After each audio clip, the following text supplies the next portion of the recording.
শেহজাদ দুপুরে ঘুমালে আমি চেষ্টা করি এই ছোট্ট সময়টা সিরাতের জন্য আলাদা করে রাখতে। আমাদের আজকের খেলাটা শুধু এবিসি উডেন পাজল দিয়ে। কখনো পাজলের অক্ষরগুলো মিলিয়ে দেখি, কখনো সে অক্ষরগুলো খাতায় লিখি। মাঝে মাঝে ছোট ছোট শব্দ পড়ার চেষ্টা করি। প্রতিদিন সব কিছু পারা হয় না, আর সেটার দরকারও নেই। 15 থেকে 20 মিনিট মন দিয়ে আনন্দ নিয়ে একসাথে সময় কাটানোই অনেক বড় বিষয়।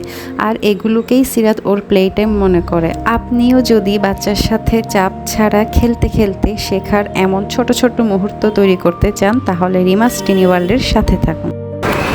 I want to help. আমি সাহায্য করতে চাই। কত? হ্যাঁ, 2 page. You must help your mom when she is cleaning the house. আর কি হবে? আর আর আর সেও উড়ে গেল আকাশে। ভারী মজা আকার যা। ভারী মজা তো, ভারী মজা তো। রস্বই কি হবে? এই।